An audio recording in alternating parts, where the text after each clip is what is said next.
Hello, everyone! Thank you for joining us on our Cosmic Art Showcase today. I am Espurr, one of the art leads of March Caprice, and I'm joined today by Daybreak, our other art lead.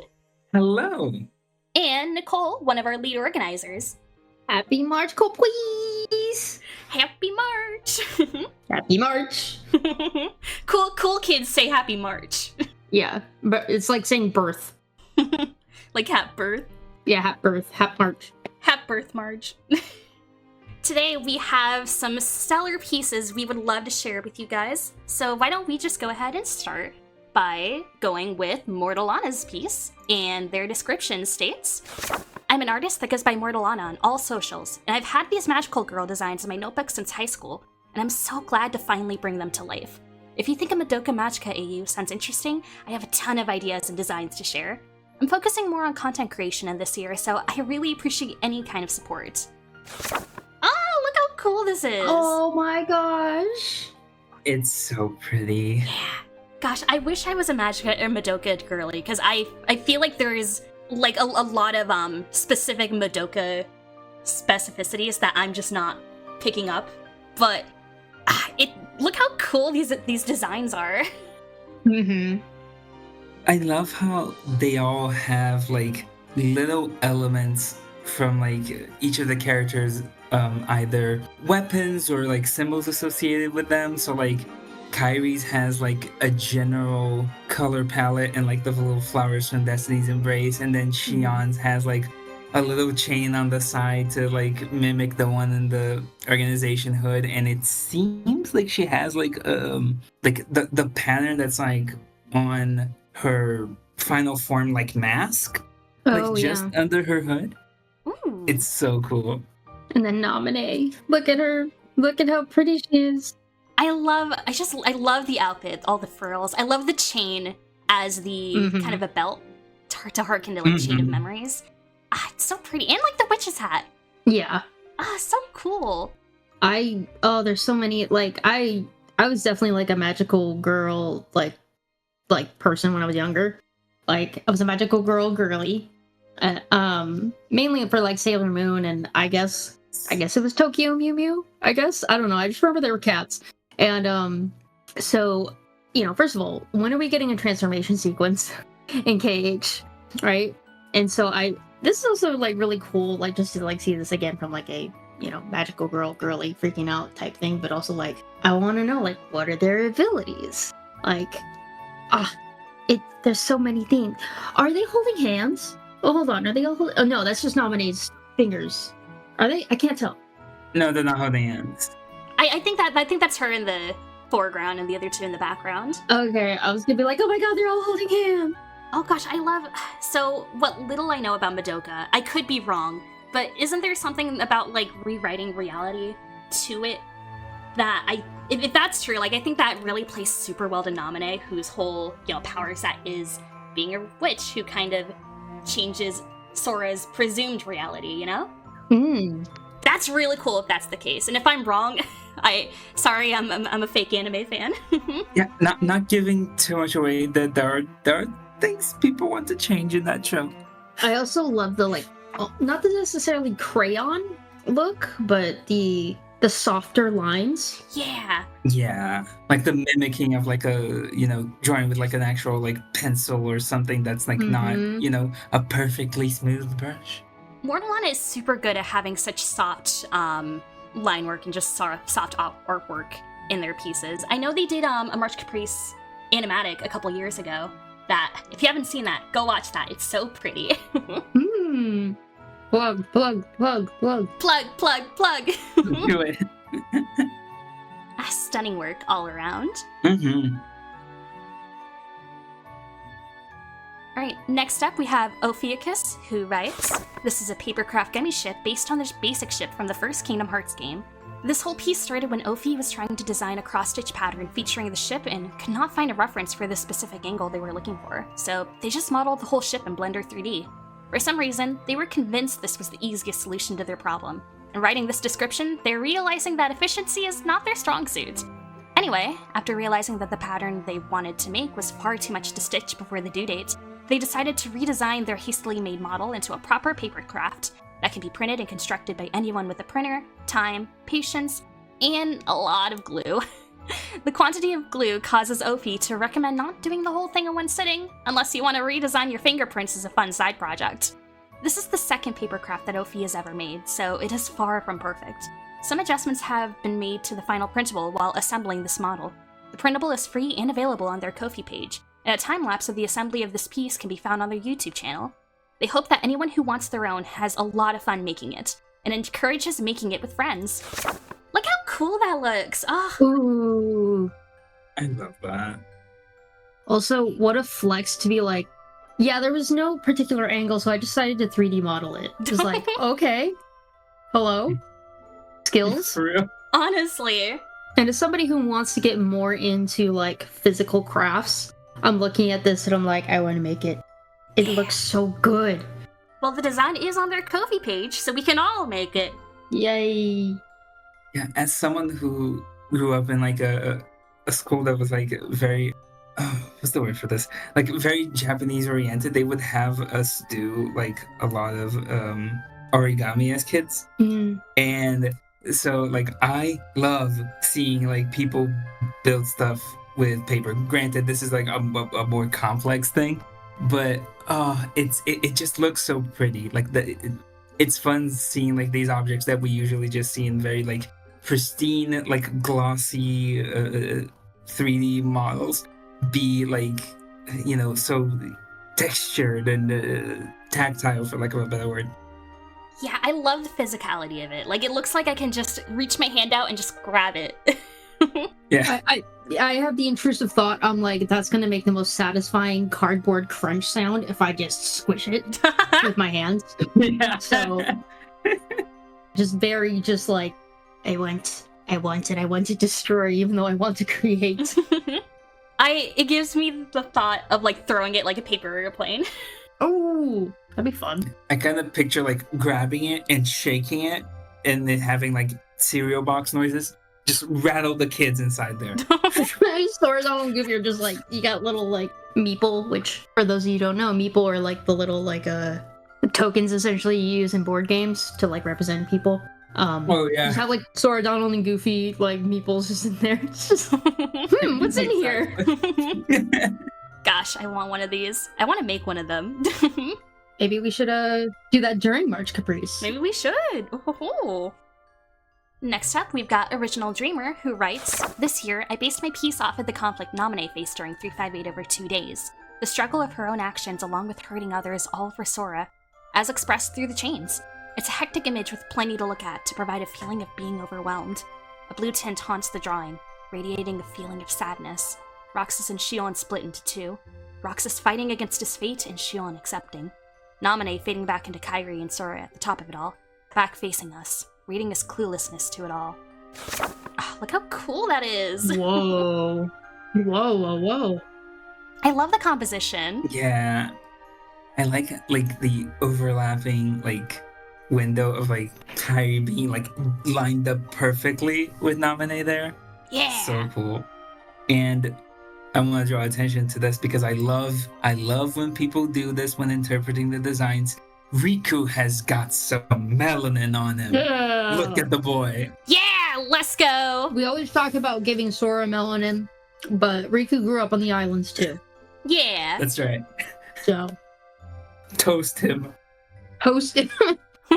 There's a lot of like the faces on Naminé and Roxas and Shion in particular they're so sad, and there's a lot of pain there. It's like almost hard to look at in a good way, you know?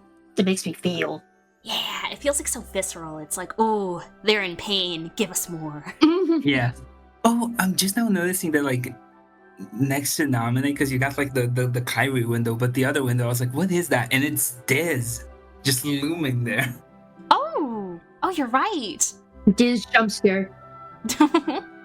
I love the both Lucky Charms being Kairi's and like Naminé's fake one. That's really cool. Mm-hmm. The backgrounds like being these like corrupted like, so with Naminé, I think that appears to either be Castle Oblivion or her room in the mansion. I think the room, because I think I see the paintings on there. Mm-hmm. Like on the walls, yeah. Oh gosh, and is this the clock tower? Wait, what's the bell? Oh yeah, that's a clock tower. Yeah. I kind of forgot if that clock tower had a bell. Is that's Mrs. Laser down at the bottom left, right? Ooh. Oh, you're right. It's like Oh my the God. Oh, I didn't even notice. base of the ethereal sword. Oh, that's sick. Wow, there's so much here. Yeah. Oh gosh, and is this like the memory pod that Sora's in? Ooh, yeah. Ooh. God, I love that. So much detail. Riku's so pretty. He is. Just look at. I know we pointed out Riku before, but oh my God, just look. Riku's so pretty. Look at them lips. I love his hair. It's so shiny. Yeah. It's giving gender goals. Yeah. The one through line in these showcases saying it's giving. They're all giving. Each in their own ways. Mhm. Oh, but they don't have the glowing artist eyes, which I'm realizing only makes sense to me in Daybreak. Alright, next up, we have Orion, who writes, I'd like for Strelitzia and Chirithy to have many good days filled with fun, food, and friends, so here's a little dream for you. I titled this piece, Waiting For. Strelitzia and Chirithy have already ordered drinks and are skimming the menu for more, but a third chair has been pulled out, and a napkin is set in that place. Who are they waiting for? Oh, that's so cute. Look at that. Oh. It's so pretty. I Chirithy love. in a little shirt. Yeah. Oh, I love when people make Charities look more animalistic. Like, look at those little paws. The lighting on this is just it's so comfortable. Yeah. I want to be wherever they are. Also, I found the lucky emblem. Oh. Oh, there it is. Sora, look, a lucky emblem. Oh, I'm blind. Where is it? Oh, I found it. Yep, there you go. Yay! We did it. Also, I just Also- realized. Oh, sorry. Go on. I think you and I were about to point out the same thing. Is that ScholaText? Yeah. Like, that looks like Scalatext. I'm gonna like look up. Oh, gosh. Yeah, we're gonna have to translate computer enhance. You're gonna see me look up Scalatext. Yeah, that's It's fine. seemingly made by hand as well, instead of like just using like a ScholaText font. Yeah. It probably says like menu or something. Oh, that'd be fun. Oh, that definitely says menu. Oh, for sure. What's this little thing? I know this looks like Scalatext. It looks like Yeah. all of this is Scala until you get to like down here. Oh yeah, yeah. I like how the personalized, like the detail to go into to make a custom ScholaText. Yeah. You know, like Like it showcases just a lot of love for like this world and these characters. Mm-hmm. I love like the slightly different outfit that Strelitzia has because you got the little ruffles on the sleeves. Oh, and the nice oranges to complement. That's nice. Yeah. Also, their little drinks. Yeah. There's a sea salt one, I'm assuming, and then like a strawberry. Ooh. Oh, I'm just now realizing that like Strelitzia's one seems to be like based on like the mini ice cream from BBS with like the strawberries thinking. Oh, nice. Yeah. And I love these little light fixtures. Like I cannot for the life of me remember where I've seen like the shape in the game. If it's like the dream candies, I think it may be the dream candies. The string candies also Lux kind of looks like that. Lux I crystals. guess, yeah. But I love when people just like take like bits of iconography from the series that like one might not think to include and just sneak it in there. Mwah. Yeah. Oh gosh, and I just love the Daybreak, you mentioned earlier the lighting. It's so pretty. Just how the lighting like casts out from them and like you see like the little shadows here. Just such a pleasant color scheme. And the particles. Yeah! Oh, look at those particles. Look at that dust. Yeah. We love dust. Hell yeah. It really is. It's giving dust. Oh no. It's giving it's giving Thanos snapped. No. So that's what happened to who they're waiting for. How dare you? Oh Oh my god. That's what happened to Player. no. Alright, next up we have oumasorbit, who writes, Hi, I'm Dot, also known as oumasorbit, and I'm back with my annual nominee appreciation.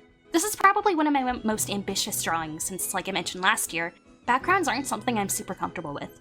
I've been really into Chain of Memories lately, so I decided to draw from that part of Naminé's story. I think Castle Oblivion is a really beautiful environment that contrasts so well against Naminé's design, so I wanted to focus on that contrast when planning this piece. This piece isn't as symbolism heavy as last year's because I wanted to focus on composition and texture, which I tend to struggle with. For Naminé's design, I wanted to incorporate the wing ears that the Greek god Hypnos is sometimes depicted with, to reference her association with sleep and calm, and the series in general. There's also a reference to the canary theme from my March Caprice 4 piece. Fun fact about this piece, my hard drive broke and took the drawing file with it at the beginning of February, so I had to Frankenstein this together using 2 low-resolution screenshots from early January and late December, which was obviously tragic, but it is a little funny how the hubris of never backing up my files caught up to me in hindsight. One of my goals with this drawing was to make the final result more polished, and I'm really glad I was able to accomplish that despite having to catch up on so much lost progress. Ah, rip to your hard drive, oumasorbit. I'm so sorry. Oh my gosh. Yeah. Oh. I was gonna say, I remember oumasorbit's piece last year. Oh, I loved Yeah. it so much. And this is just amazing too. I'm also like, I love Greek mythology reference. So, like, I'm already sold in so many ways. Yeah. Same. Like, oh, it's so pretty. This is just stunning. I just love it. Yeah, I want to say, like, background not your strong suit, composition not your strong suit. What is this? Hello? That doesn't track. This is gorgeous. Gorgeous. Beautiful. I It's can actually see so- this in like a fresco, a Greek fresco, you know? Yeah. Yeah. Or is it Frieza? Frieza? No, that's That's a Dragon Ball guy. I'm sure it's not Frieza. Freeze is what I'm thinking of. God, there's so much like attention to detail in the background. Like, look at like the little like vines and like flowers growing on like the base of the castle, or the little crystals on the Oh, side. yeah. And the lighting on Naminé in particular from the moon, like, it looks so nice. Yeah. Look at her cheekbones, the contour. Yeah. Dot always has such a fantastic sense of like lighting and shading with their pieces. Like Mhm. it was the same with their March Caprice 4 piece, which go see that if you haven't already. That one's also stunning. God, it's so beautiful. I want to eat this piece. Eat it. I love the texture on the dress and like the corset here. Mhm. Mm-hmm. Oh, there's a little bit of a pattern in the corset. Ooh. Oh yeah. Yeah, you can see like an ever so slight like filigree there. Yeah, the moon specifically, like it's giving the old like KHX browser screen that you would see when you log on. Oh yeah. It's so cool. I also love just the very faint like dust particles too that we see in the background. Also, like, Hypnos is the Greek god of sleep, but Selene is the tightness of the moon. Ooh. So, like, I wonder, like, if there's maybe some additional, like, influence from there that oumasorbit didn't particularly, maybe not even think of, because it might be subconscious, right? But it's just, oh, I love this piece. Naminé is just so elegant. Look at her. Look at her. She's just, giving goddess. Is giving goddess. You're so right. I love how the hair is segmented like this too. It's just it's such a pleasing like way to block out the hair. Mm-hmm. And like I love the like doing like depth of field by having like Naminé have like some line light to her, but the rest of it has none. It's so nice. Yeah. Mm-hmm. Oh, so good. Check it out in the Artist Alley and the previous submissions by oumasorbit. Heck yeah. Mm. Alright, next up we have pInkblue, who writes, after last year's partial recreation of the Foreteller Heart Station, I once again felt compelled to make my March Caprice art focused on Kingdom Hearts Union Cross iconography, in part because I feel it is a generally underrated era in the grand scheme of the community, but also, I feel like it's such a perfect era to explore through the aesthetics and craft of embroidery. I love thinking about the journeys and livelihoods of the people of Daybreak Town being immortalized through various forms of textile and fiber artworks. In the era of Skalaad where there's a thriving community of people to remember and verbally recall tales of Ephemer's creation of their world, there are no tangible remains of what Daybreak Town once was. I love to imagine the people in Scala creating artistic interpretations of the myths and legends about the dandelions, the foretellers, and the Master of Masters. None of them have or ever will see what they looked like or what weapons they fought with, but they can study the history and engage with the stories and create art of what they imagine happened. In my head, this specific piece is an interpretation of Master Ava's Keyblade, as created by somebody in Scala. The process for this year's project was a lot more streamlined than last year, but somehow still just as intensive. My biggest challenge was in laying down the direction of the stitches in order to make sure the entire project had a cohesive, fluid flow to it. The original plan for this year was to create embroideries for all 5 foreteller Keyblades, but for various personal and timekeeping reasons, I was only able to complete Ava's in full by the necessary deadline. Hopefully the others can come to fruition soon as well. This piece is stunning. I love this. I love their description that we just read. Just looking through the lens of someone in Scala, wondering about the history of the world they live in. I think that's such a fun and fascinating angle to, explore this through. Just look how this is.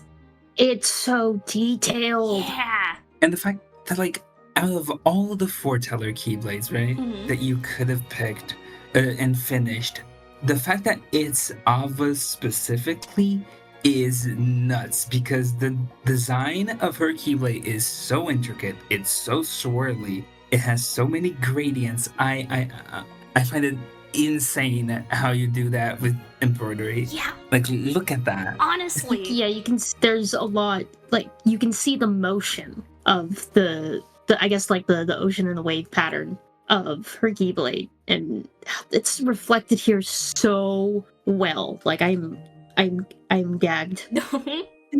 Honestly, like, gosh, gradients in a physical material like embroidery is nuts. Like how you two were saying. Mm-hmm. That's, gosh, I can't even. I can't even. She can't even. And I love how you can see, like, I don't know if texture is the right word here, but like you can see, like, the shape and, like, the dents in, like, the little, like, handle that all the foreteller Keyblades have that looks like one of those, like, Greco-Roman pillars. Ooh. And the fact that it still retains, like, that shape instead of just looking, like, flat, when it's literally just, like, tiny little strings one next to the other is insane. Yeah, going back to the papercraft one, like, I'm just, like, sitting here, I'm like, boy, should I just learn to embroider and do this, because this looks relaxing and fun, but knowing me, I would get frustrated, so I'm glad that somebody else has done it, and has done it so well. Honestly, gosh, that physical media is so good. Mm-hmm. Indeed. Give me that tangible. Gimme. I want to reach through, I want to grab it. I want Ava's embroidered Keyblade. It's mine now. Yeah, when is the KH equivalent of, like, Yoshi's Woolly World or Kirby's? I forget what it's called. I forget what the Kirby one is called, but yeah, where it's all embroidered. Epic yarn. Epic yarn, thank you. Oh yeah, I would die for that.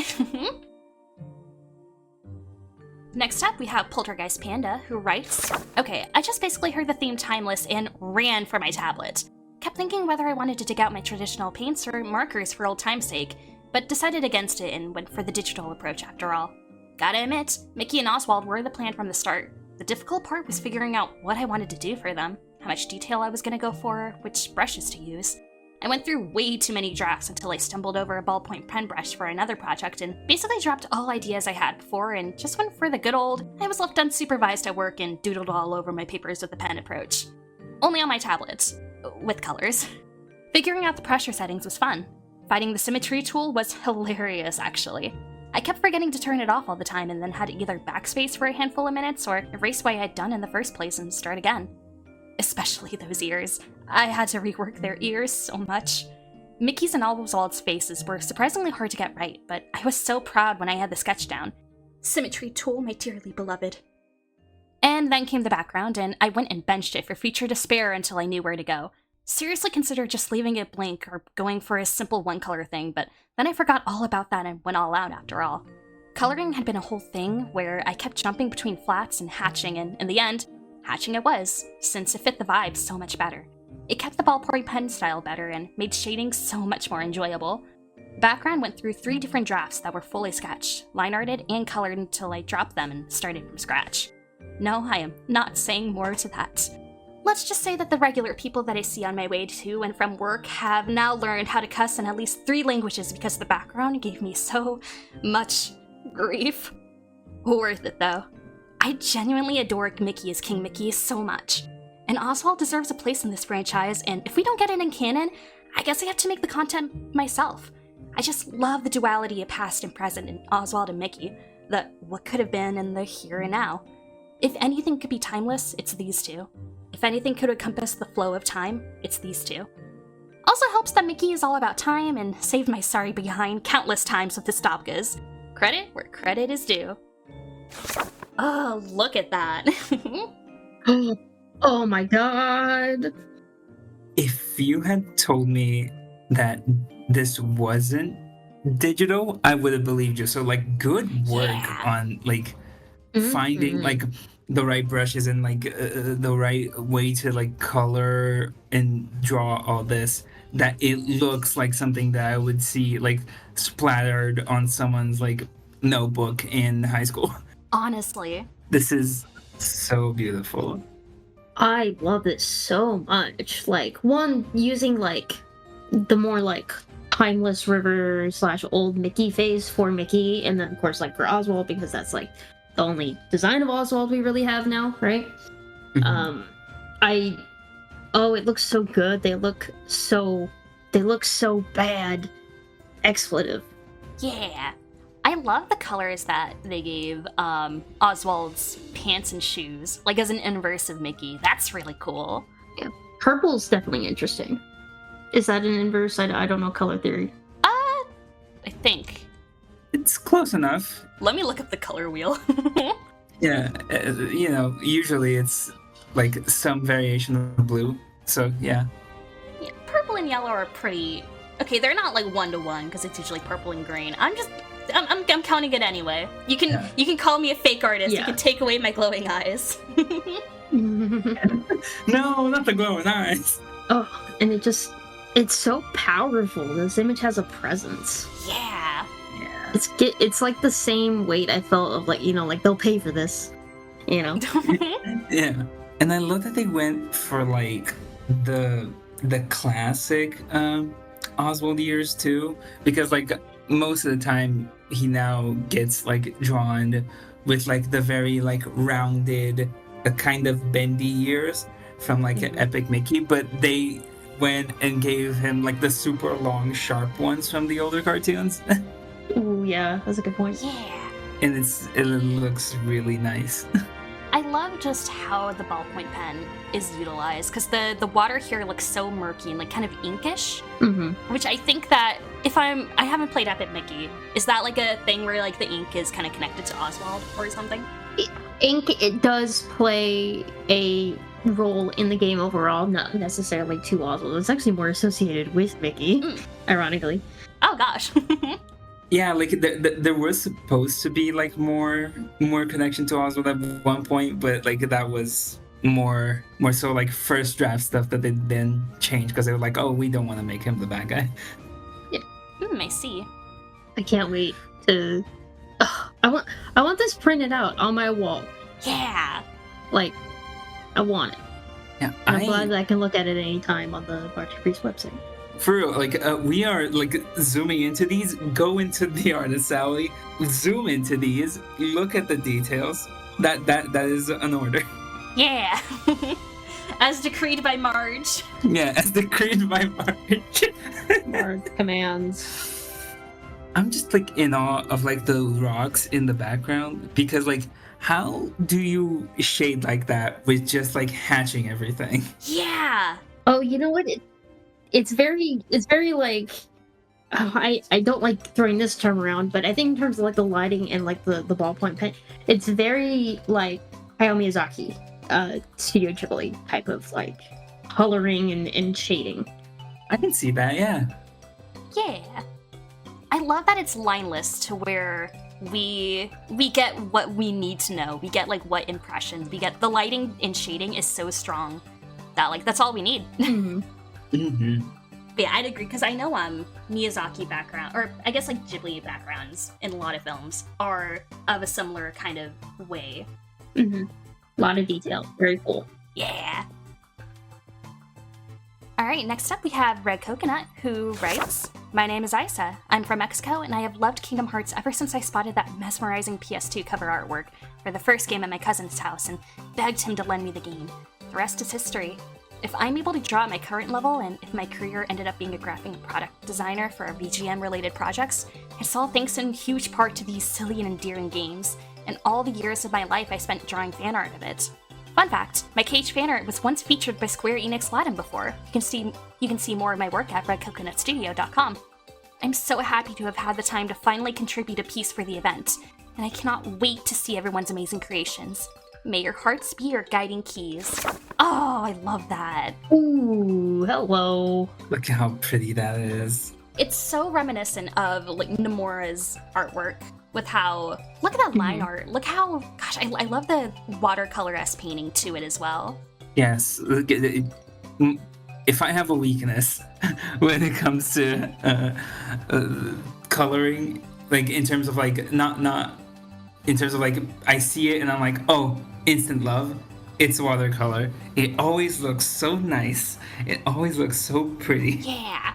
It also kind of reminds me of there's this one Cage artwork. I think it's 4 Cage Final Mix, where it's them sitting, like all these characters sitting like at a rock, and like, oh gosh, I can't. It's hard to like describe. It's the one like Sora and Kairi are leaning up against each other. Riku's like way up, like at the top of the rock, and Goofy are there too. I can't remember their exact poses, but this is what it reminds me of, and I like it mainly because like also there's music. We got Kairi on the guitar, which I love. Yeah. Yeah, Riku on the sax, because you know Riku, he's a saxy guy. Oh no. I think, is that a tenor sax? My band geek. Oh no, you might have to revoke my band kid card. You're asking the wrong person. You're gonna lose your glowing eyes. Band geeks get those too. The lore deepens. Is that a bass sax? I love how this could be like a piece of art that like you would see and like as like promotional art for the concerts or like the world tours. Yeah. Mm-hmm. I love that the Kairi's guitar and Riku's sax, they're very translucent, both so we can see like all the detail on their clothing, which is such a fun decision. It also, I don't know if this is like an intentional reading or not, but it makes me think that there's no actual instruments with them. They're just kind of vibing and pretending to have music and just hanging out, like really just feeling the music with them. Also, I just love the idea of Donald playing the harmonica. Like I can see him playing it. As somebody who does likes to attribute instruments to certain Cage characters, and who usually does Donald with the trumpet, Donald with the harmonica, no notes, really good. Yeah. Perfect. It's very fun. I wonder what they're playing. I wonder if these are just specific notes of anything. Or not. It doesn't have to be. Well, yeah, because these would definitely just be rhythms since we don't have them on a musical staff. Oh. But it's still like da da da da da da da da. I was never a good sight reader for music, so very fun. Next up, we have Ricardo Antonio, who writes, "Wayfinder is a piece dedicated to the character Aqua. She wanders the realm of darkness, sinking into the sorrows of isolation, hopeless until two glimmers of light catch her gaze in the distance. Behind her, hope shines again. Two lights dancing over the blackened glass of unknown waters. No, she is not alone." Ooh. Look at that. Yeah. Ooh. Wait, is this supposed to be like the moment where Sora and Riku escape? Oh gosh, maybe. Yeah, maybe this is her, or I guess her right as like Sora's fighting Riku's fighting Anti-Aqua, maybe? Maybe. I was thinking either like this. Well, obviously there's also the end of Earthquake Sleep where Terra and Ben's Keyblades come to help her, which is probably more what it's referencing. Oh. Yeah. Oh, I love this. I love this. I love the black and white. It's such a strong usage of values. And look at her face. It's so well rendered. Oh, her eyes are the only ones with Really? color. That's so nice. Oh, I didn't even notice. Yeah, and you can Oh, I love you that. have like a little blue eyeshadow there, Yeah. like around like the eyebrows. So Yeah. pretty. Oh god. Is there anything else with color, or is it? Okay, nothing there. Okay, so yeah, that's such a cool decision to have, you know, the only color be by her eyes, because there's a saying that eyes are the windows to the soul, and it really just makes you know, it's just such a strong design choice to make. It really draws you in. Yeah. And I love this idea of like her like trudging through water, like in the realm of darkness, and then like, oh, something in the background, turns around, like this is a piece that like I can see like the full scene that would have happened before this shot, if that makes sense. Yeah. It's very evocative. Oh gosh, I love how her hair is rendered. I love how the clothing is rendered. Look how the fabric kind of flows. Yeah, oh, it's so there's a lot here, and I know we already talked about the muted color palette, but I think that adds a lot to this. Yeah. Like, I can hear the breeze, I can see the hope on Aqua's face. There's a lot. You can do a lot with a little. Yeah. And just like framing her with like those like dark little archway rock formations that they have on the beach is such a nice choice. Yeah, some excellent composition. Next up, we have RROCKTYPE, who writes, I was inspired by those Tekken outfit customization magazine spreads because I really like Roxas' simulation outfits. Ooh. Oh, yes. That owns. Oh. Oh yeah. Oh, I like this a lot. Oh my god. As somebody who grew up playing Tekken 2 primarily, because that's how you solve arguments with your sibling. I pick Roxas as a fighter. Yeah. Oh, the style. The style. Look at this. I'm such a sucker for like the green grid as like a design choice. Like it's really giving like the whole digital aspect of it.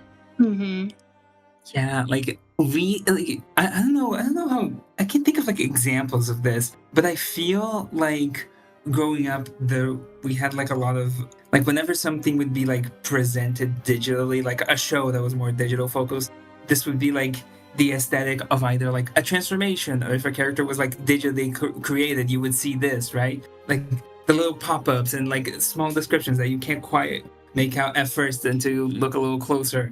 And then, I can see the movement of this, like how these would like pop up on the screen and whip around. So like this really like evokes a particular tech aesthetic of like the 90s / early aughts. Yeah, it's got this style, there's aesthetic here. I love the quotes on here, both like, so there's like quotes from Days. Of course, we have the iconic, looks like my summer vacation is over. It's, for some reason, in addition to like the tech end stuff, it gives you like either Scott Pilgrim or rocket power. Ooh. I can see that. Yeah. I see it. So I like it. It's all good. I can hear the music. The little squares of the hand and like part of Roxas here. I know it's not intentional, but it really is giving Phoenix, right? Ace Attorney, when like you have evidence. Oh. That's for me. That's for me alone. I love that. And like the pose is so nice too. Like I love like the perspective here, and that combined with like the expression, it just makes him look so cool. He's just looking at you like, yeah, I'm that guy. I'm the guy. He's the guy. You just beat up Cypher in the struggle tournament. Yeah, exactly. He's like, yeah, I did. I'll do it again. Gotta play as me if you wanna. I'll do it again. Very fun piece. Lovely. Mm-hmm. All right, next up we have saharahinfinity, who writes, I'm saharahinfinity, a self-taught digital artist who loves making fan art of things I like, especially Kingdom Hearts. A lot of my inspiration comes from being able to tell a story the same way I would with words, but with a single image. When it comes to Kingdom Hearts specifically, I've spent a lot of time thinking about how to convey different ideas found within the story we already know so well. Right now, a lot of my thoughts revolve around the future of Kingdom Hearts, and all of the possibilities that could happen. For this piece specifically, I thought of some of the characters I'm excited to see more of in the series: Sora, Yozora, and Naminé. Sora and Yozora being seen more in future Kingdom Hearts games is a given, but the big mystery we were left with after Kingdom Hearts 3 Remind is bound to throw us through multiple loops as the story goes on. Regardless, Yozora's story is something I'm super excited to learn about. Same with Sora, our lovable main character. While we already know so much about him at this point, Sora is a character that keeps on giving and still has secrets that I, personally, am eager to reveal. Finally, Naminé.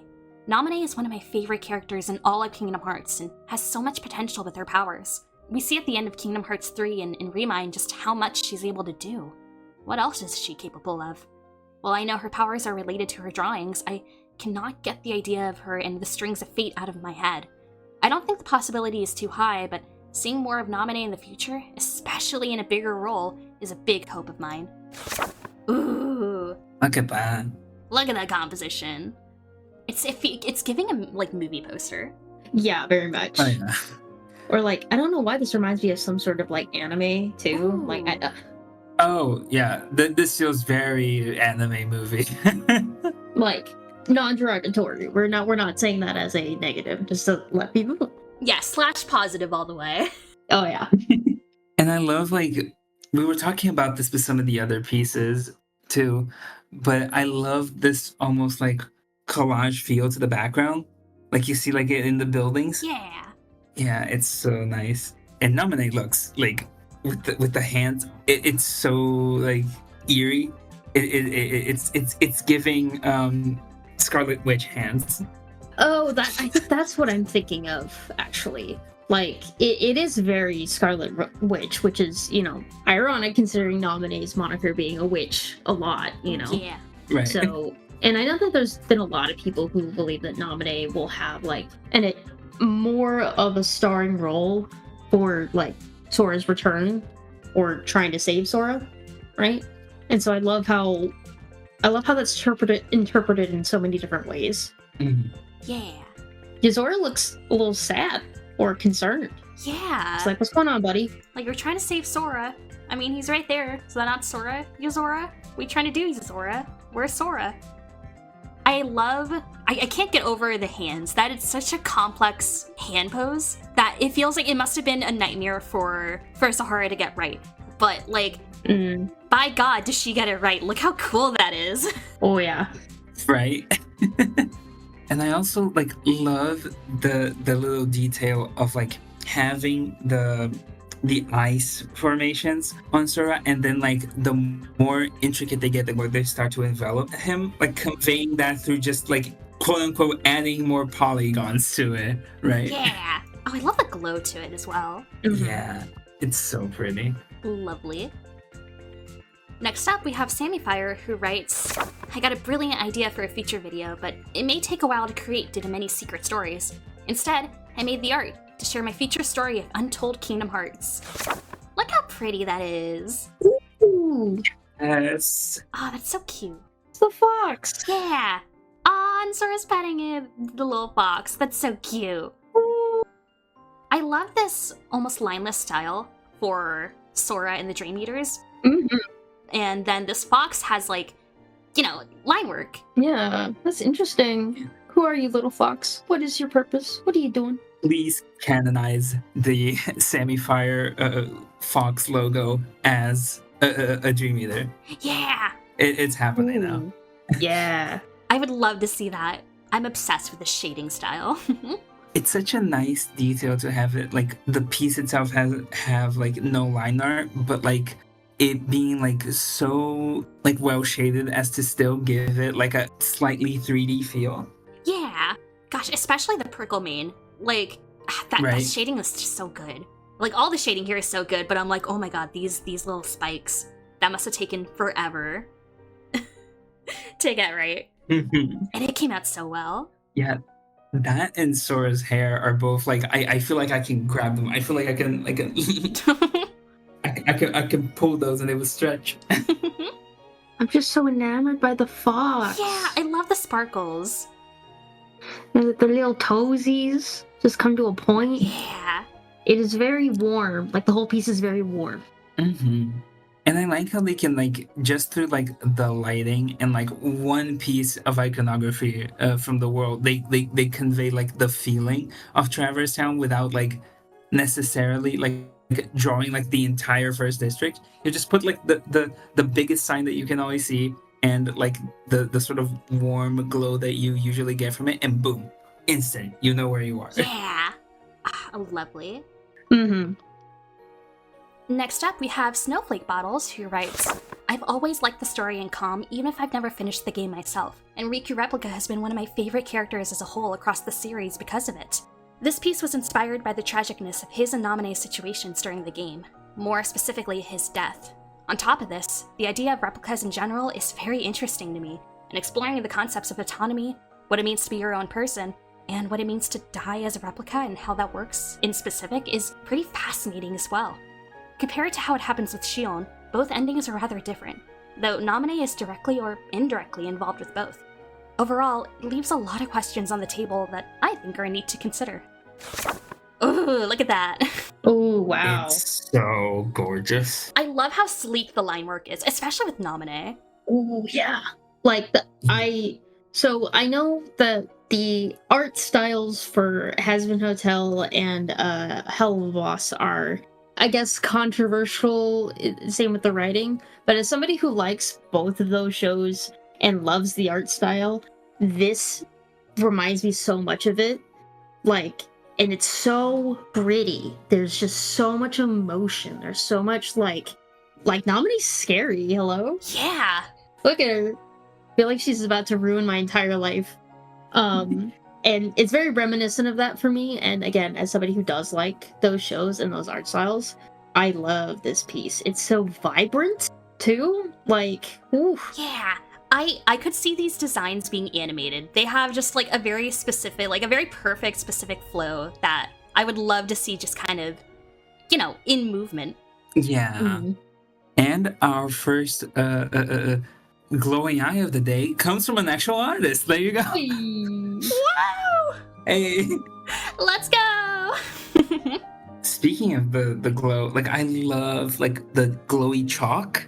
Ooh. Or like crayon. Yeah, it's so nice. Another Like, it's kind such a of nice red effect. string of fate type thing. Yeah. Oh gosh, and the way it's like, the moment in Chain of Memories where she kind of lobotomizes Replica Riku. And I think Right. I think like that being portrayed in this moment by, the red lines being almost like a shock sort of Mm-hmm. like effect. And then, ooh, look at that. And the eyes too, like this sort of like TV static effect on the eyes. So spooky. Oh, I love that Riku Replica has like a little beauty mark too. That's a really nice I was design. gonna mention that. I love that. Yeah.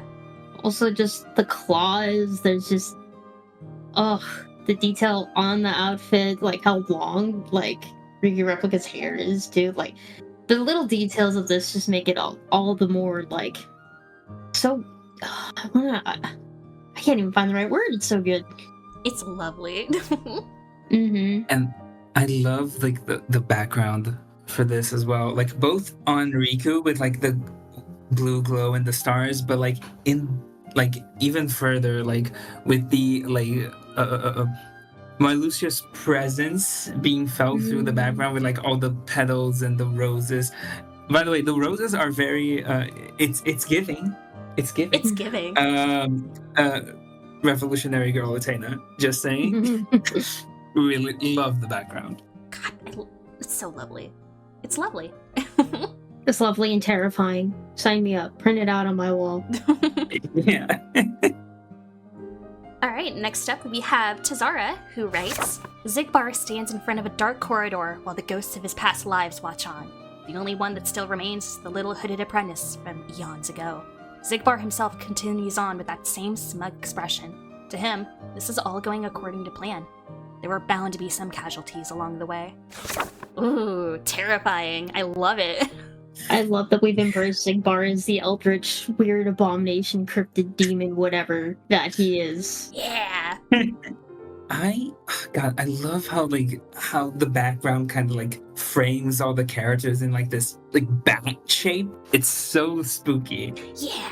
Also, it's very interesting to include Brain there, since Brain as a vessel is still up in the air. It's not something we know about. And I know there's like a huge implication from a lot of people that, Brain was probably used as a vessel, which I'm kind of also in that camp. So his inclusion here is also very interesting.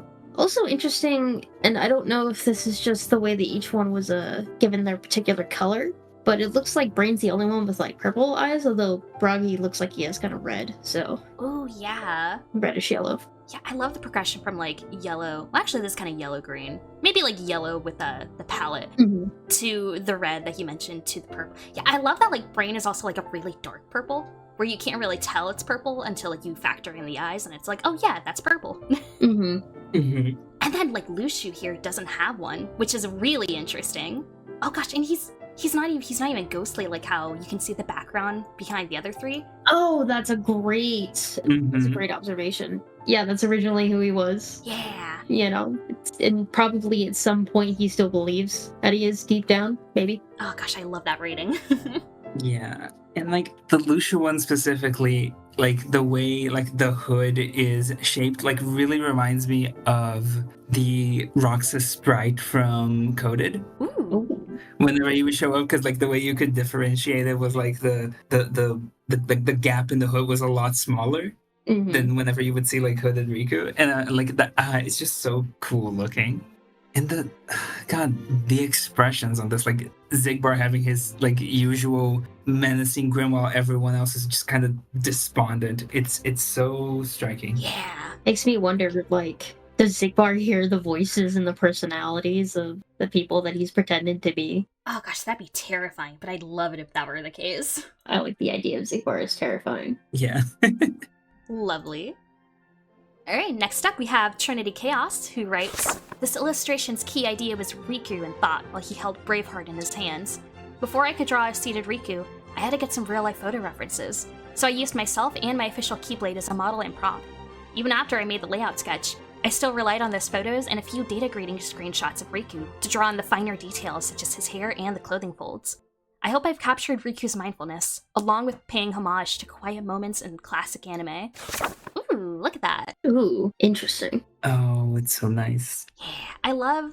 This looks like it's a physical and scanned in. Ooh, yeah. And if it's not, it's incredibly well done digitally to make it seem that way. Yeah. Ah, gosh, I love like the... I love the ink work. I love like the pen work on all of this. And like even the coloring on like the hilt of Braveheart, it's like it's so nice. It's so like, because it's pencil, you get like that texture, but it's so even. I love when people manage to keep like consistency with their like. I'm trying to think of a word that isn't stroke. A stroke you associate more like brush, but like with the scratching, for lack of a better word. Oh, like the hatching, or I don't know if this is hatching, but no, not hatching, but like the just the movement you would make with a pencil when drawing. Oh yeah, is what I'm saying. Yeah, I gotcha. Oh gosh, I know I don't know the word. I'm sure there's a word for it, but I can't think of it either. Oh gosh, Daybreak, we have to give up our glowing eyes. We're fake artists. Oh my god, I can't believe this. What I also like about this is that, like, since we don't see the moment where Riku gets his new Keyblade, and it's not like the emotional moment that I think a lot of us were hoping it would be, because it just kind of happens, right? To kind of reflect on that moment and what it might mean for Riku to have a new Keyblade and what it means to wield it, like, looks very lost in thought, and I love how much that reflects this moment that we don't see at all. So yeah. Mm-hmm. I love the specific choice to make where we only see like the hilt to Braveheart enough to know that this is Braveheart, but the focus is all on Riku and how, he's looking down at Braveheart. Mm-hmm. And I love the little detail that you can see, like just the beginning of bandages on his arm. Ooh, Ooh, you're right. Whether it's just like because he does that or because it's like still the healing wrist from 2. That's so good. Ooh, yeah. Little things. Lovely. Next up, we have U23 Arts piece, as we can see here.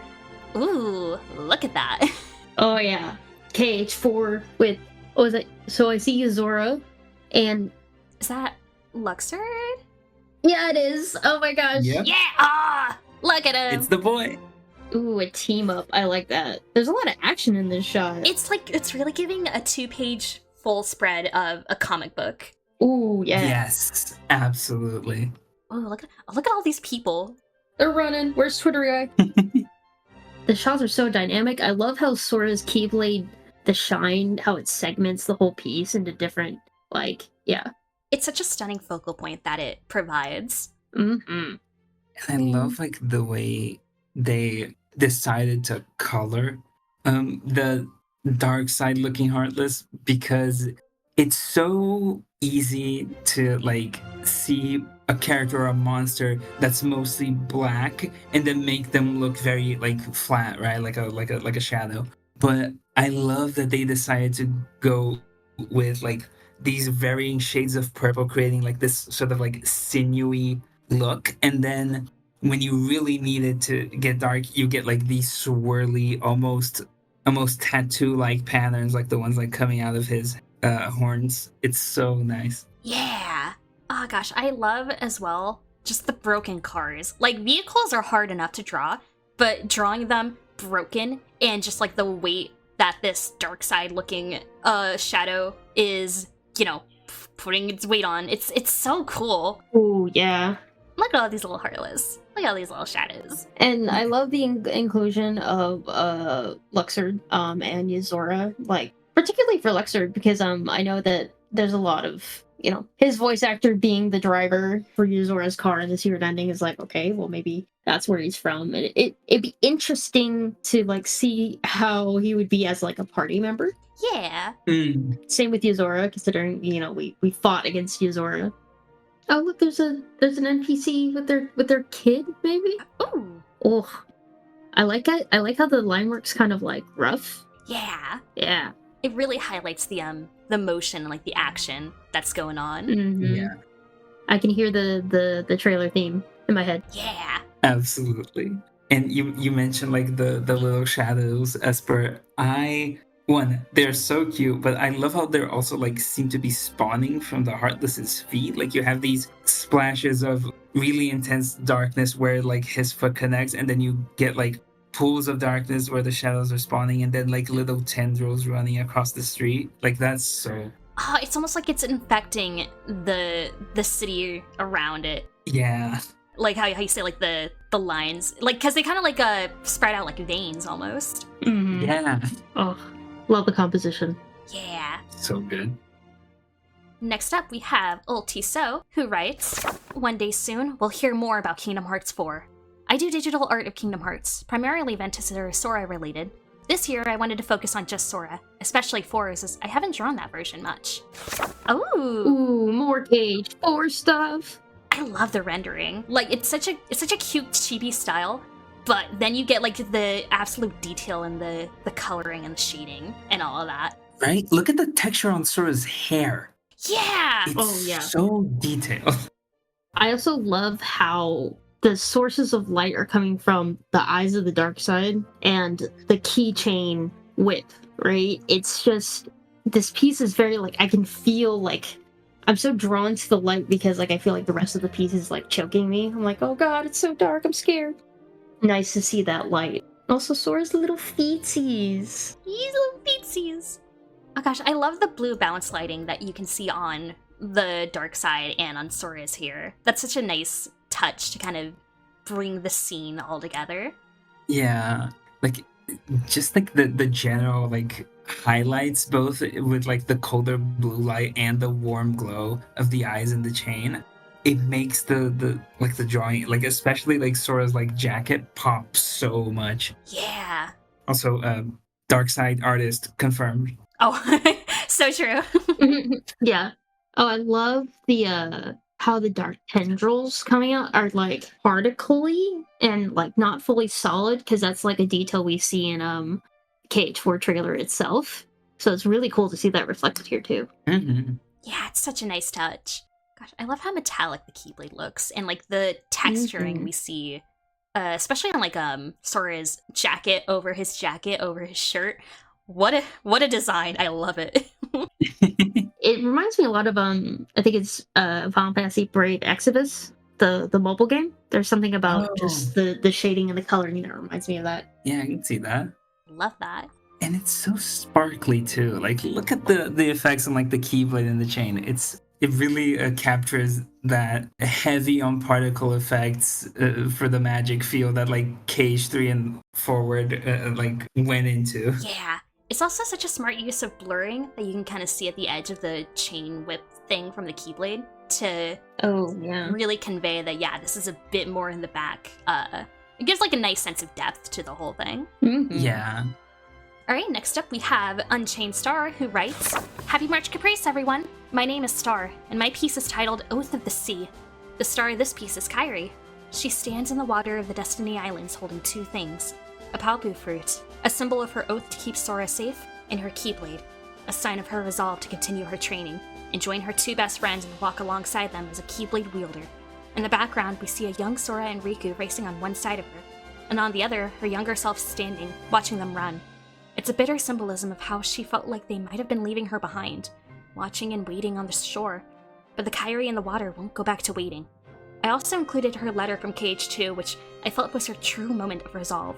I hoped I conveyed the message well with this piece." Ooh, you certainly did. Look how cool that is. Yeah.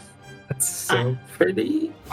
I follow UnchainedStar. I followed UnchainedStar's art for quite a few years now. I always love their work, and like I think they're currently drawing a Kairi every day until we get news. Oh, I love that. Oh, you're right. You're absolutely right. Oh my god, we're gonna have so many Kairis. Let's go. Oh yeah.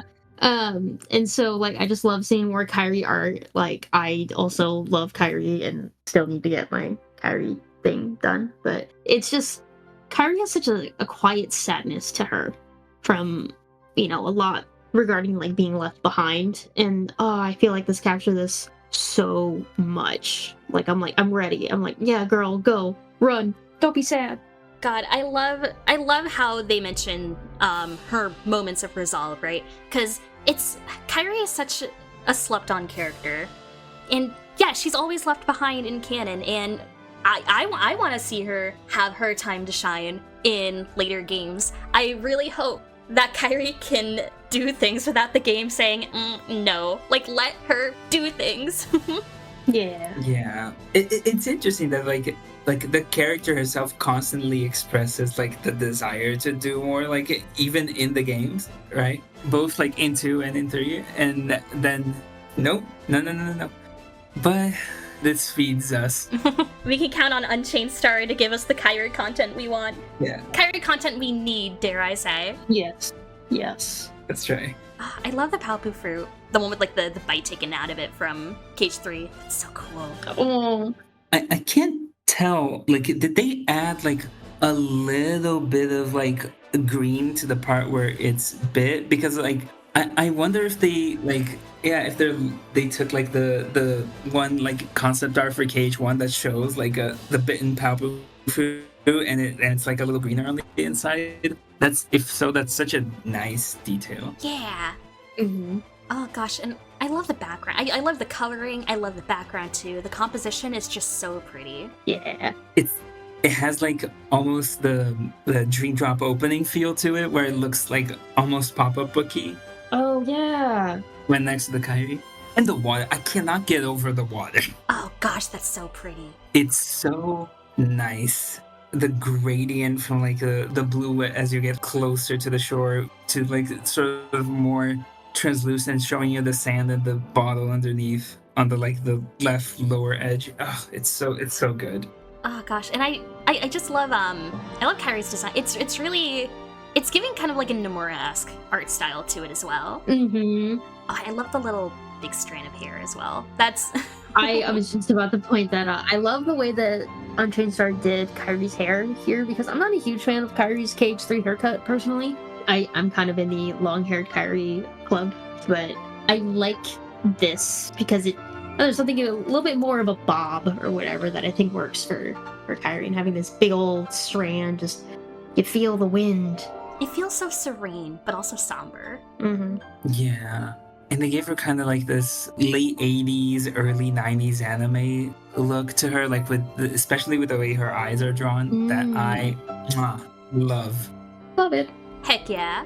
Alright, next up we have Ventus Rocks, who writes, "Hi everyone, I'm Ventus Rocks, and it's an absolute pleasure to participate in my second year of March Caprice. My project this year is 4 panels, each one showcasing a different dream eater. The Pokemon fan in me adores these colorful, animal-like creatures, and I wanted to show them some love. I selected Meow Wow and its variants due to their design unity and Meow Wow's status as the quintessential dream eater. I had trouble deciding whether to draw or craft something, so I chose both. I created each dream eater out of construction paper and glued them onto backgrounds I drew. For the backgrounds, I drew various dream eater related items, like synthesis materials, traits, and training toys, along with little drawings of their faces. For each panel, I specifically drew synthesis weapons used to craft that dream eater. This is why some panels have many more materials than others. These were especially tricky to draw due to all the details and color gradients, which are tricky to replicate in such a small space. Overall, I'm super happy with the result. The panels are bright and colorful, just how I like them, and they look really nice when you arrange them together. Thanks for letting me be part of the Cosmic Arts exhibition, and I'm excited to see everyone else's works as well." Oh, that's lovely. Oh, It's so cute. Adorable. I keep forgetting that Tanuki Mallow exists. Yeah, justice for Katanuki. By the way, not enough art of Katanuki. I love my boy. I need more. Ventus Rocks has fed us tonight. Look how cute this all is. That's right.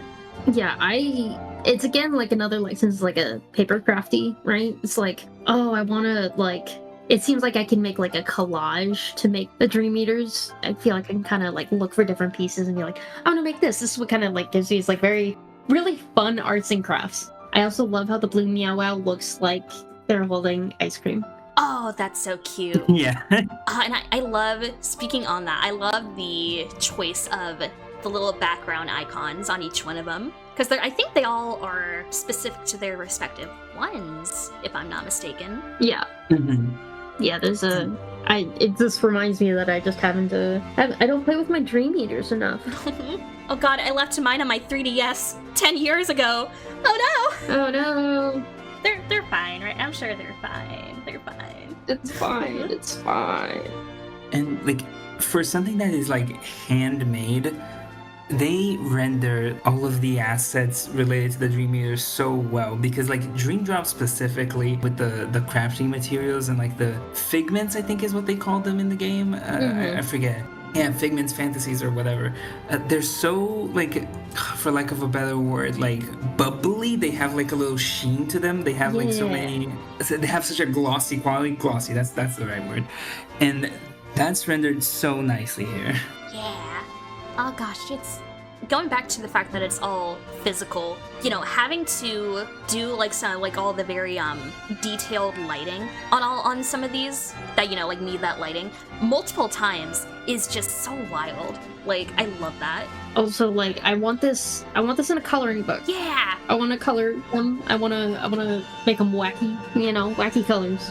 Like I want to do the Katanuki, but like fall colors. Oh, that'd be so fun. Oh, that'd be pretty. We should come out with a page coloring book. Come on, Square. Get Ventus Rocks on the phone. Come on, Square. That's right. Enough chairs that no one can buy, and then like perfumes or whatever Square is doing for March coloring book now. I want to know what Katanuki smells like. Just like I just want to bring attention to like the tiny little versions of each of them that you can see like in the background. I just love the little faces. Aww. Tag yourself. I'm the little Meowjesty face. I'm the regular one because I feel dead. Aw. Oh my god. Which one are you, Daybreak? Oh, Katanuki for sure. It's got the little leaf. It's all me. Alright, I'm a fake fan. What's the name of this one? Well, where are you pointing? I can't see your screen. I'm on the pink one. Pink one.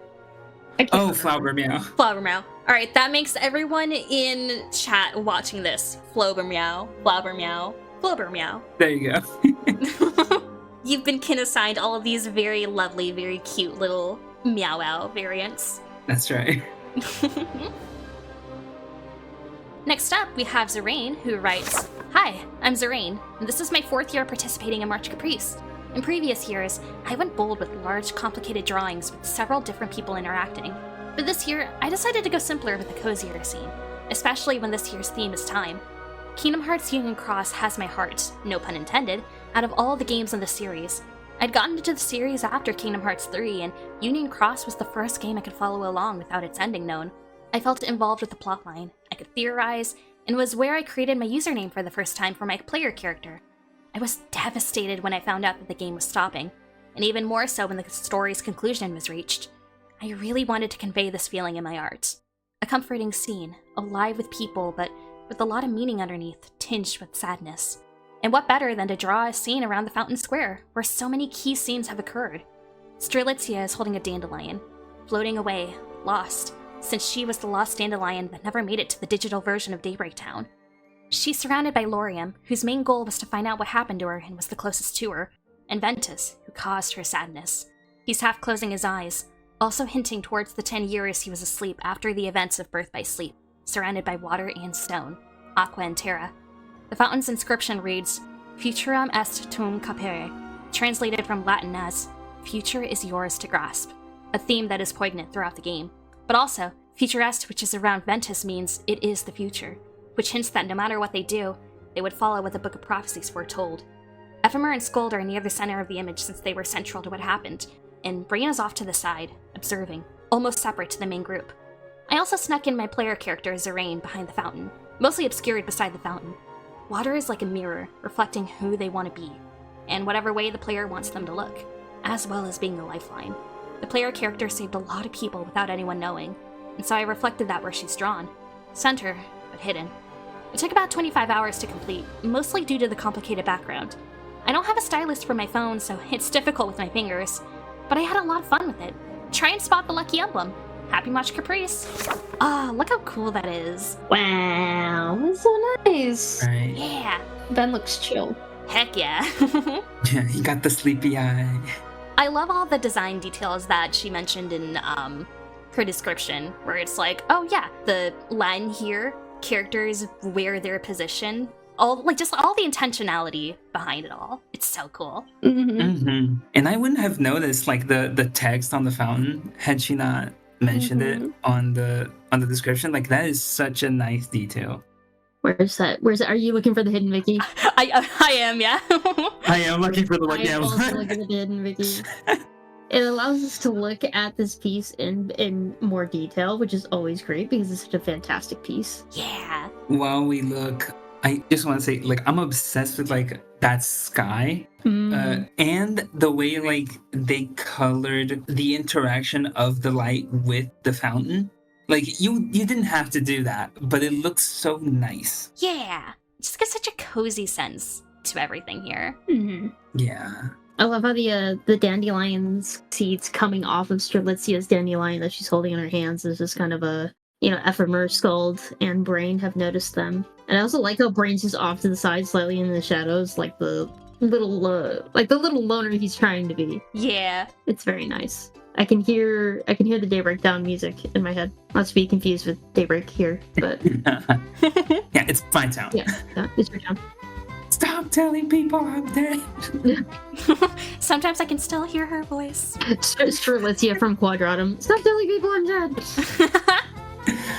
Is it on Ben or something? Where is this lucky emblem? Yeah, I have no clue. I like seeing some of the dandelion seeds kind of floating down into the water. That's really nice. Yeah. Mm-hmm. Who's the character behind Ben? Oh, that's the player character.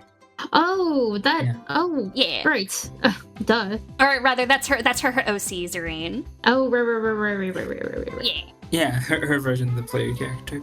And I like that she mentioned like how she positioned like the player character like center but in the background. But I also love how if you were to like trace a line between like who would be like in the same spot but on the other side from where the player is, it would be Strelitzia. Ooh. So I like that because we often see like Strelitzia looking at the player from afar, so that's a nice like roll-in version. Yeah. Also, I found that. I found it. I found it. Oh, wait, I think I just found it too. Is it right here? Yeah! We did it, Reddit. It's by Lorium's hair. Oh, I see it. Oh my god, it's so tiny. Yeah. I can love go that. to sleep tonight now. Yeah. It's such a smart decision to have it like next to the artist signature. Always sign your work, folks. Signature your art. Yeah, Absolutely. definitely. Next up, we have XLEHX, who writes, "Hey there, name's Les. I'm a character designer for a small studio and have been a fan of Kingdom Hearts since its release. I mostly use Clipping Studio, though. Like to do a mix between traditional and digital most times. I love pieces that tell a story and colors that evoke feeling for the viewer to consider. I appreciate all the support given by you and the March Caprice team to bring a collective group to celebrate Kingdom Hearts as tradition, and for the communities we have forged with it. Can't wait until next year." This GIF is so cool. Ooh. Oh So my gosh. Pretty. I just love the duality between Kyrie and Nominate. Oh gosh, and like the broken heart symbol. Yeah. And even like the little card shattering as well. Yeah. These are like I love how much Kyrie nominate art we've gotten this year, and it's just so cool to see everybody's different interpretations. And I just love how confident in their Kyrie is to contrast like nominate fading in and out. Oh, it's so good. Yeah. I love Nominee's hair being it kind of flows kind of like a wave, which, you know, makes sense given her connection, like her and Kyrie's connection to the water, like her name meaning waves. Yeah. Oh gosh, and like the angel wing on Kyrie. The wing, yeah. Yeah, and I think the card here almost kind of makes it look like Nominee has a broken angel wing. Ooh, yeah. Oh, you're right. Oh, poor nominee. Aw. She's in pain. I feel so bad for her. I love like how they replicated some of Nominee's drawings, and then when you look like really close at the one that's like floating away, right, that has Sora and Riku, how she's like scratched herself out of the drawing. Yeah. That's so sad. Yeah. I love it. It's so painful. It's so lovely. It is. Gosh, and I love the composition too. Yeah, it's like almost like a. It almost reminds me of like a tarot card. Yeah. Yeah. And so I just gotta shout out like the coloring for this, because like it is so pretty, especially when you get to areas that are like have a lot of detail. Like look at the flowers on Kyrie's keyblades, or like the Pao-Poo fruit, and like the little braid on the keychain at the end. Like they all have like such like intricate lighting and shadow. It's mwah. Yeah, I know Les, she hosted one of our artist workshops a while back, and it was so good, first of all.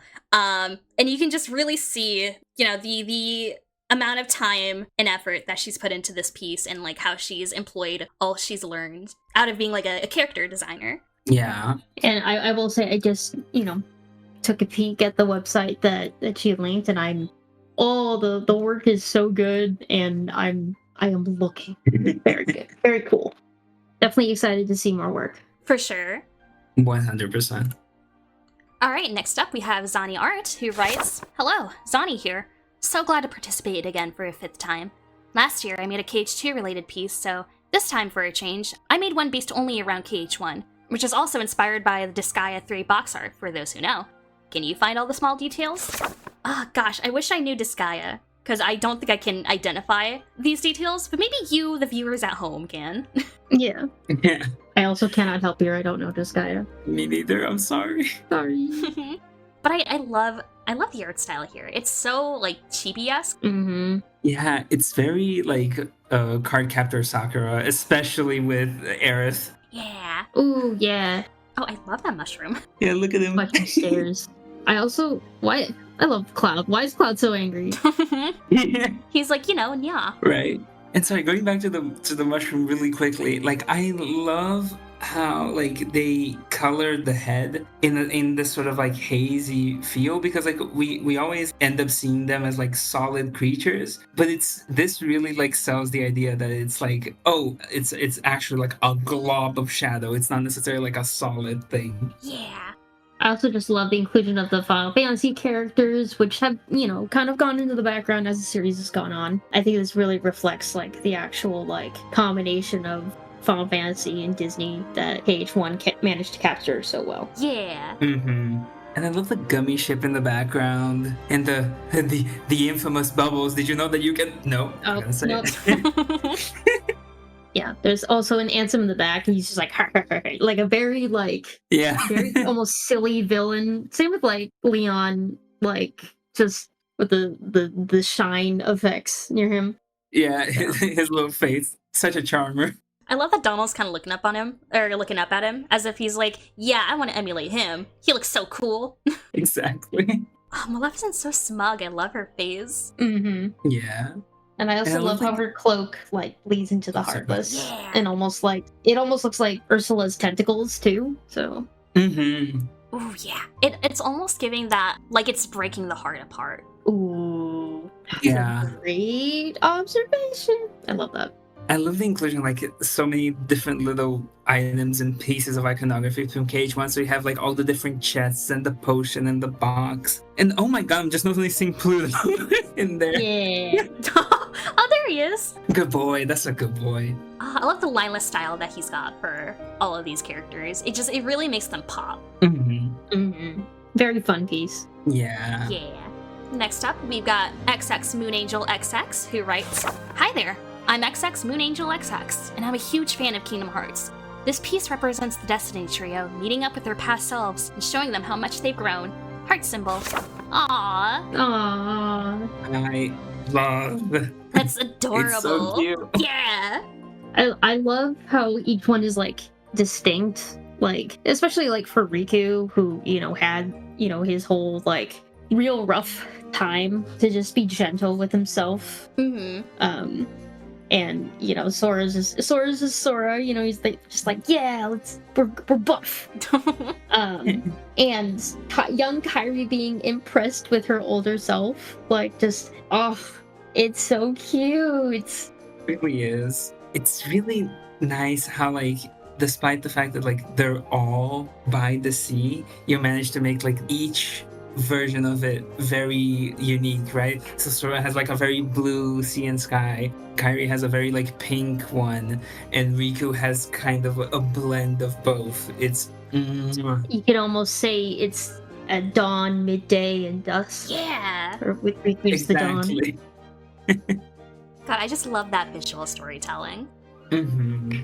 It's a very sweet piece. Like the little sparkles on, like, Kairi's ocean, like, almost surrounding, like, an amazed young Kairi's face. It's really pretty. Oh gosh, do you think these are the flowers that young Kairi lied about picking for Aqua in BBS? Yes, absolutely. Listen, Kairi could lie, but also she can also just go like, I gotta pick the, you know, maybe she brought the other ones. We don't know. But yeah, there's just, I can almost, like, hear Kairi and Riku, like, talking on your yourselves. Riku's like, you know, just, it's okay, we got out there, you know, make sure to forgive yourself. And Kairi's just like, we get stronger, I promise. And Sora's just like, yeah, we definitely got stronger. We've always been strong. Espurr, you were talking about, like, signing your pieces before. I love how, like, all three of these have the signature, like, in the sand, as if someone has scribbled with their finger Yeah. in there. Mhm. That's so cute. It's such a fun touch. I just love the lighting between all of these. Like, they really evoke the respective moods of each scene. Mm-hmm. Great piece. Lovely. Wonderful. And with that, we've come to the end of our session of the Cosmic Arts Showcase. Thank you all so much for watching. Be sure to check out all of these pieces on our Artist Alley over on the March Caprice website. And with all that said, happy March Caprice! Happy March Caprice! Happy March Caprice!